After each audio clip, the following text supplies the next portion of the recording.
नमस्कार. मालिकेच्या आजच्या भागामध्ये आपल्याला पाहायला मिळणार आहे की मोना आता अप्पी आणि अर्जुनच्या रूममधून बाहेर आलेली आहे. मोनाला हे सर्व पाहून खूप राग आलेला आहे. तिला ही गोष्ट सहन होत नाही की हे दोघं एकत्र कसे आलेले आहेत. तिला ही गोष्ट पटतच नाही आहे. मग तिने रुपालीला फोन करते. ती म्हणते काही झालं तरी मी ते काम करत बसायचं आणि हे जर दोघं असेच एकत्र आले तर माझं जे स्वप्न आहे ते भंग होणार आहे. मग तिने रुपालीला फोन करते आणि रुपालीला सांगते की रुपाली ताई तुम्ही काय करताय, काय चाललंय तुमचं इथं. आत्ताच मी त्यांच्या दोघांच्या रूममधून आलेले आहे. त्या दोघांना इतका जवळ पाहिले ना मी. त्यावेळेस रुपाली म्हणते काय सांगतेस तू. तेव्हा मोना म्हणते की हो. मग रुपालीला खूप राग येतो. बाहेर इकडे स्वप्नील त्याचबरोबर कदम बोलत असतात. स्वप्नील कदमांना सांगत असतो की विनय काका तू जरा बाहेरून जाऊन येत जा, फिरून येत जा, तेवढंच तुला बरं वाटेल ना, असं तो सांगत असतो. त्यावेळेस इकडे कदम म्हणतात की हो रे, मला गेलंच पाहिजे, जरा बाहेर फिरून वगैरे आलं तर बरं वाटेल ना, असं तो बोलत असतो. तेवढ्यात तिथे रुपाली येते आणि म्हणते की मामंजी तुम्हाला भाऊजींचं वागणं पटतं आहे का, त्यांनी असं नाही केलं पाहिजे, तुमच्या लक्षात येतं आहे का. तेव्हा विनय काका म्हणतो काय म्हणायचं आहे तुला, ते लेकरू आजारी आहे ना, तिथं म्हणून गेलं आहे ना अर्जुन. त्यावेळेस स्वप्नील म्हणतो हो बरोबर आहे तुझं विनय काका, पण अर्जुनने आता तिकडे नाही गेलं पाहिजे, हे लक्षात येते का तुझ्या.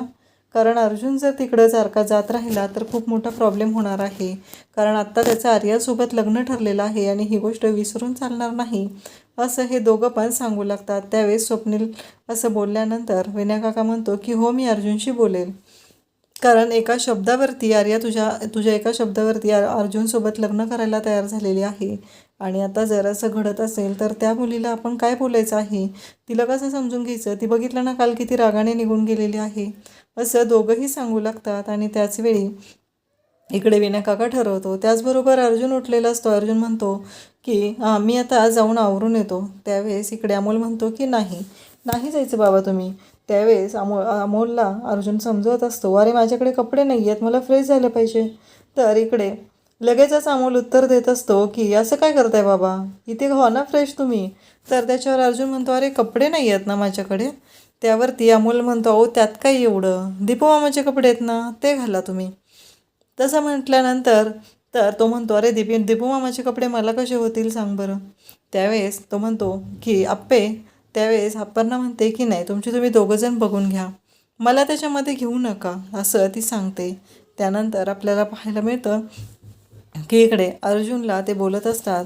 त्यावेळेस अर्जुनला ते म्हणतात की नाही आता नाहीच जायचं, इथेच थांबायचं आहे, माझ्याबरोबरच थांबायचं आहे आणि आपलं पुण्यदर्शन राहिले की नाही, असं बोलू लागतात. तेव्हा मात्र आपल्याला पाहायला मिळतं की इकडे अर्जुन म्हणतो की अरे तुझी तब्येत ठीक नाही आहे. त्यावेळेस बापू म्हणतात काही नाही, अरे तू फिरायला घेऊन जाणार आहेस ना, त्याची तब्येत वगैरे सगळी व्यवस्थित होते बघ, त्याला काही होत नाही आता. तर अमोल हसू लागतो. अर्जुन म्हणतो काय चाललं आहे अमोल हे तुझं. अमोल मात्र हसत असतो. तो म्हणत असतो की हो. त्यानंतर आपल्याला पाहायला मिळतं आप्पे नाश्त्याचं बनव असं सांगितल्यानंतर अमोल म्हणतो की मा आज तू फिरणी बनव ना, तुझ्या हातची फिरणी. त्यावेळेस इकडे अमोल तसं म्हटल्यावर दीपा म्हणतो की खरंच दिदे फिरणी बनव, तुझ्या हातची फिरणी म्हणजे वाव, खरंच खूपच मस्त असते तुझ्या हातची फिरणी. आणि दाजी पण आलेले आहेत. तर अमोल म्हणतो हो बाबांना पण आवडते. आप्पी फिरणी बनवायला जाणारच असते. तेवढ्यात त्यांना सगळ्यांना सरप्राईज मिळतं, ते म्हणजे विनय काकाचं. विनय काका तिथं आलेला असतो. विनय काका आलेला बघून सगळ्यांनाच धक्का बसतो. त्यावेळेस अमोल मात्र आजोबा आजोबा करत धावत त्यांच्याकडे जातो. ते उचलून घेतात आणि म्हणतात अमोल बरं आहे ना तुला. तेव्हा अमोल म्हणतो हो. बापू म्हणतात की जा दीपू पाणी घेऊन ये जा. मग दीपू पाणी आणायला जातो. त्यावेळेस अमोल सांगू लागतो बरं झालं आजोबा तुम्ही आलेला आहात, आत्ता ना मा फिरणी बनवणार आहे, तुम्हाला पण आवडेल, मा खरंच खूप छान फिरणी बनवते, असं सांगितलं जातं. त्यावेळेस बापू म्हणतात आप्पे जा फिरणी बनवायला घे जा. आप्पे म्हणते की हो आणि सगळेजण कौतुक करत असतात. आता मग इकडे विनय काका हा अर्जुनला बोलायला बाहेर घेऊन येतो आणि अर्जुनला म्हणू लागतो की अर्जुन तुला कळतंय का, अमोल बरा आहे ना आत्ता इथे. त्यावेळेस अर्जुन म्हणतो अहो पण पोरगं हट्ट करतंय, जाऊच देत नाही आहे, म्हणून थांबलो आहे ना मी इथे. त्यावेळेस विनय काका म्हणतो की अरे तुला कळत नाही आहे का, तिकडे ती पोरगी कालपासनं काही खाल्लेलं नाही आहे तिनं, तुला लक्षात येत नाही आहे का. अर्जुन म्हणतो हो बरोबर आहे तुमचं कदम, पण इथे अमोलला सोडून कसं जाऊ, त्याची अवस्था काय होती बघितली नाही का तुम्ही, आणि आता त्याला सोडून कसं जाणार आहे मी, असं कदमांना तो सांगत असतो.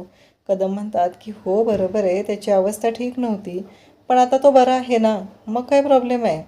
त्यावेळेस कदम म्हणतात की मी समजवतो त्याला, जा तू, मी इथं थांबतोय.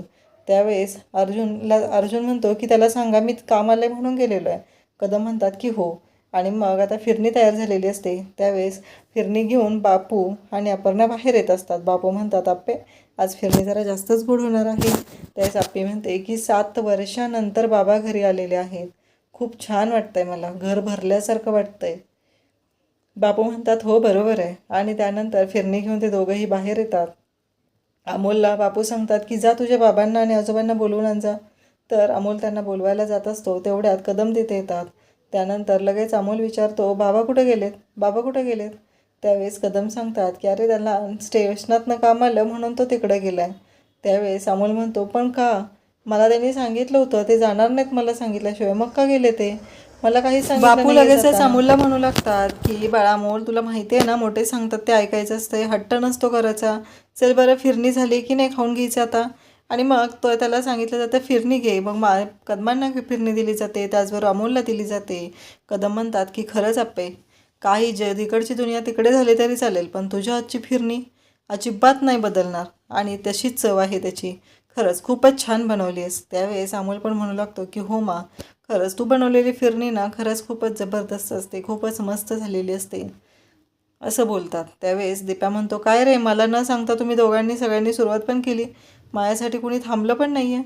तर इकडे अमोल म्हणतो की बरं झालं दीपा मामा तू आलास, नाही तर तुझी पण फिरणी मीच खाऊन टाकली असती, असं तो बोलत असतो. तेवढ्यात कदम तिथे आप्पीला म्हणतात की आप्पे खरंच छान वाटलं.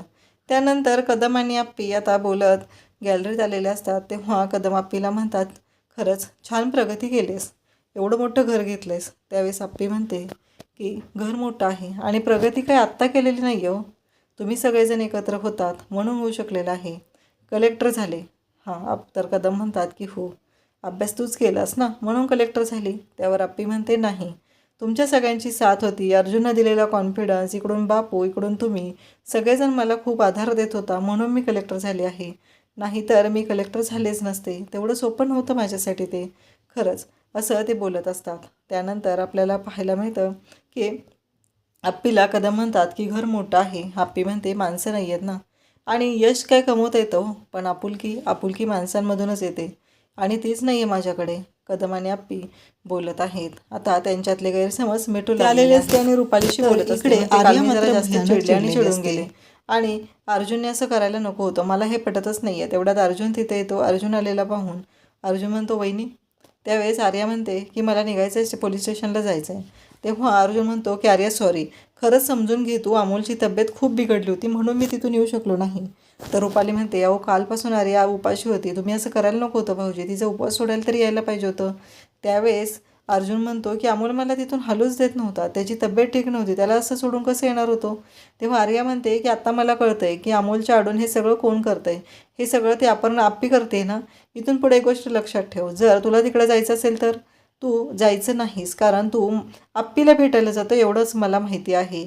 ती म्हणते की अमोलचं नाव करून तुम्ही दोघं एकत्र येत आहेत, तुम्ही दोघं एकत्र भेटत आहेत. मागंही तुम्हाला वचन दिलं होतं की तू त्या आप्पीला भेटणार नाही, आणि वचन मोडायला तर तू एकच नंबर आहेस आणि ते वचन तू मोडलेलं आहेस, एवढं असू दे लक्षात. काही झालं तरी तू त्या आप्पीला भेटायला जायचं नाही, असं आर्या स्पष्टपणे सांगत असते. अमोल म्हणतो, ती म्हणते एवढंच जर तुला वाटत असेल ना की अमोलची काळजी, तर तू अमोलला इकडे घेऊन ये, मी आईसारखं प्रेम देईल त्याला कुठलीच गोष्ट कमी पडू देणार नाही. अर्जुन म्हणतो एकतर डॉक्टरांनी सांगितलं त्याला स्ट्रेस द्यायचं नाही आणि त्याला आता आईपासून तोडायचं म्हणून सांगतेस. तेव्हा आर्या म्हणते हो मग मी तेच सांगत आहे, कारण त्याला आईचं प्रेम मी इकडं देईल, तू त्याला घेऊन ये. पण अर्जुन म्हणतो जर तो आला नाही तर. त्यावेळेस आर्या म्हणते की मग आपला संबंध संपला, तुझं आणि माझं कोणतंच नातं नाही आणि आपण पुढे जायला नको, आपण इथेच थांबूया, असं स्पष्टपणे आर्या सांगते. तेव्हा अर्जुनला धक्का बसतो. म्हणजे इथेच थांबूया म्हणजे आर्याने सांगितलेलं आहे तिच्या बाजूने की हे लग्न मोडणार, आणि तिला हे पटत नाही आहे की अर्जुन वारंवार इकडे अपर्णाला भेटायला जातो आहे. अपर्णाला जर तुला भेटायचं असेल तर आपल्या दोघांचं लग्न मोडणार, असं आर्याने स्पष्टपणे सांगितलेलं आहे. अशाच अपडेटसाठी चॅनलला सबस्क्राईब करा. थँक्यू.